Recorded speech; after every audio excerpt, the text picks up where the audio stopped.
All right, what's up, guys? It's your boy John here. Uh, wow, this is the this is the first installment, first reaction video. Woo! Let's go.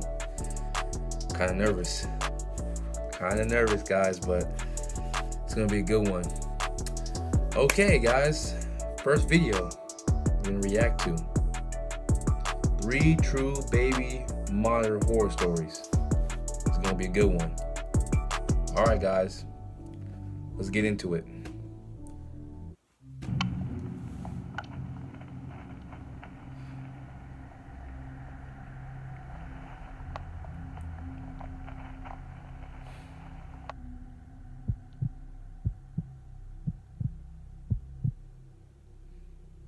What you're about to hear is the scariest thing I'd ever experienced.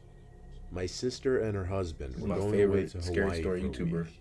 Mr. So Nightmare. since I'm the second He's an oldest, OG. she asked me to watch my 2-year-old nephew Sean for the duration.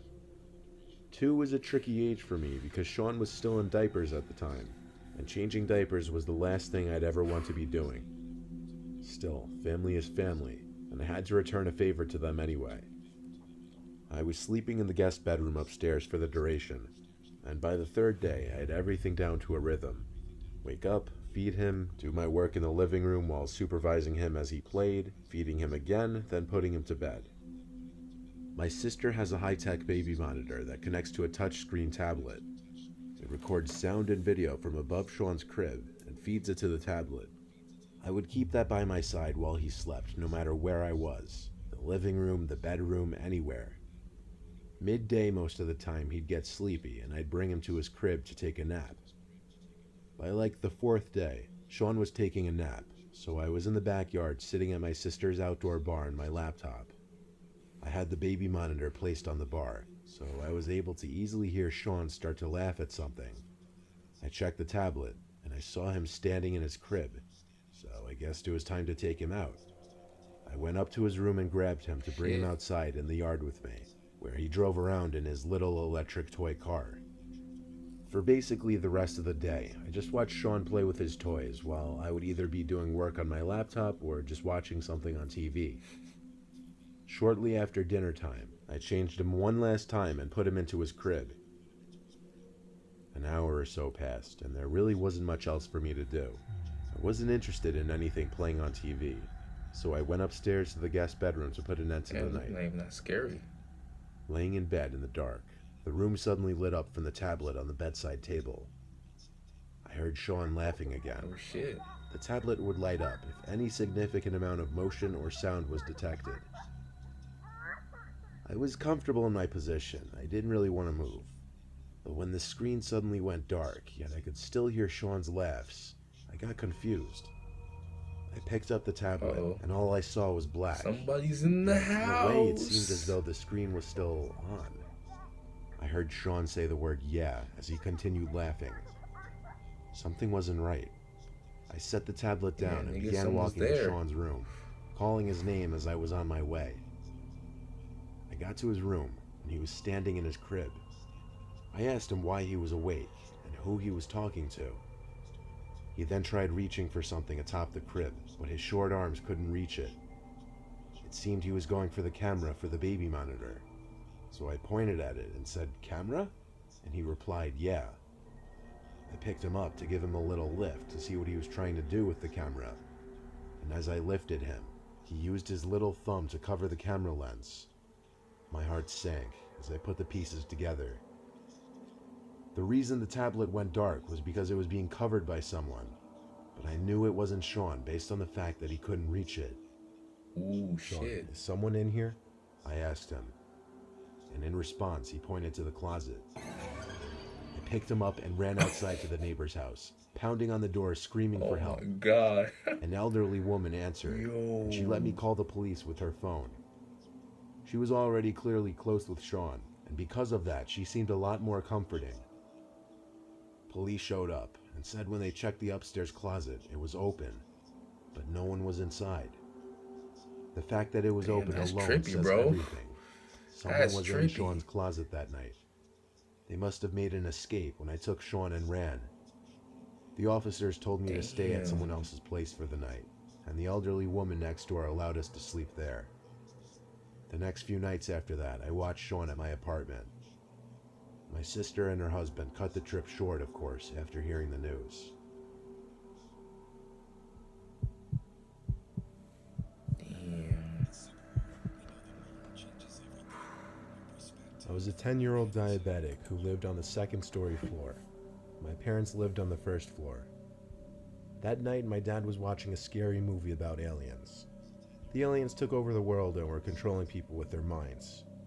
I was unable to sleep in the room that I shared with my sister that night, so instead I slept on the first-story floor with my parents. At that time, my parents were using a baby monitor to make sure I didn't need any help in the middle of the night to take care of my diabetes. Late that night, as my parents and I fell asleep, I heard my mother's voice over the baby monitor. She said, "Amanda, honey, come give me a kiss. I'm going to work." In a confused daze, I looked outside to see it was pitch black. That's weird, I go to myself. Isn't it too late for my mom to be going to work? I rub the sleep out of my eyes as I make my way upstairs. The door to my sister's room cracks open, but my mom isn't in there. My sister is sound asleep on her bed, and the curtain just drifts open. Damn, I she's look working. around for my mom, but still can't find her. I make my way fast down the stairs and back into my parents' room, where my mom sat up and went, "What are you doing up?" I said, "Didn't you just ask me to come upstairs to give you a kiss goodbye?" She looks at me funny. "No, why would I say that?" she said. I looked at the baby monitor and said, "You didn't hear that?" She looked at me funny and says, "Go back to sleep." I lay on the floor shaking, shit. thinking about what just happened. Oh. No.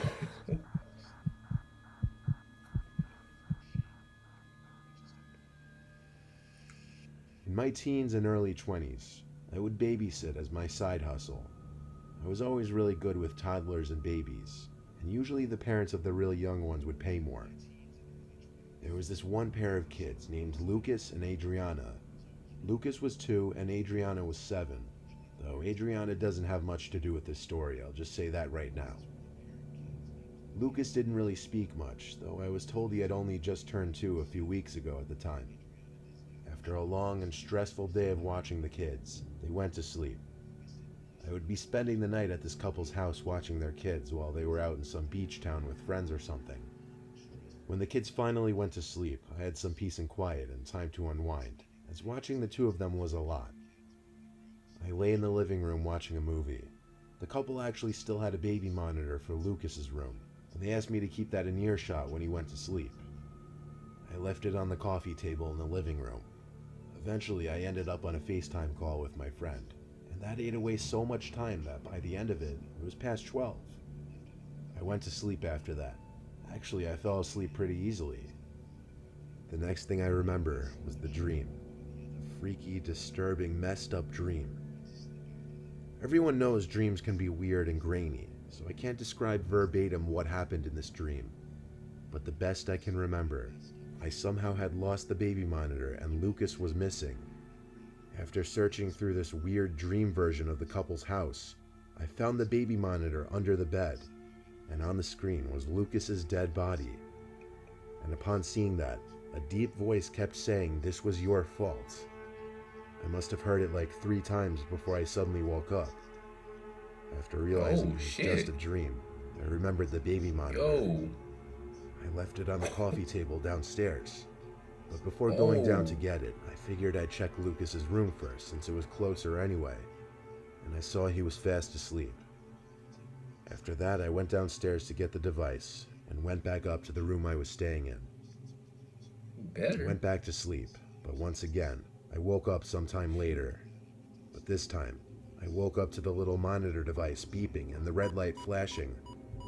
I picked it up, and on the screen was Lucas standing up looking directly into the camera.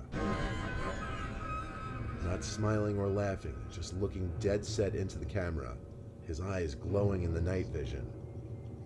The way he was looking freaked me out. It was a cause for concern, so I rushed over to his room. But when I got to his room, oh my God, he was fast asleep, laying on his back. Trippy. I said his name a few times and lightly shook him. Damn, that picture's He didn't wake trippy, up. bro. I looked around the room, scared, feeling like there was another presence in there with us. I checked the closet and looked under the crib. No one. I went back to the other bedroom and looked at the monitor again. It showed Lucas laying flat in his crib. I turned it off for the night, but I didn't sleep as easily after that. To this day, I still don't understand that dream I had, or if it was some kind of warning. And I don't know what exactly I was seeing on that baby monitor screen. I just don't know what to believe was actually real.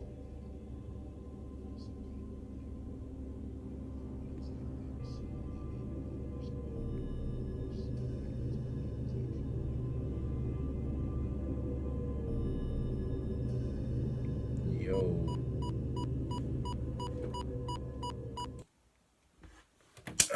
Okay. Well, now I'm gonna have nightmares tonight. Shit. Well, there you go, guys. Honestly, they feel pretty good. Third one was actually probably my favorite. That was probably the scariest one. I don't know if that shit was real, dream. I don't know what the fuck that was, but shit. I already know some of y'all gonna have nightmares, but wow, that's crazy. But anyway, hope y'all enjoyed. It's my first video, so it's probably not very good. Stop judging me. But first vid, definitely do more of these. Try to do one every day. So stay tuned. Try to do about the same length videos. I don't want to make it too long. I'm just starting, so I don't want to make it like 30 minutes. But I'm gonna definitely try to make it about 10, 15 minutes, no more than that. But hope y'all enjoyed this first video. If you did, subscribe, hit the like button, share this video, right? And I'll be back soon.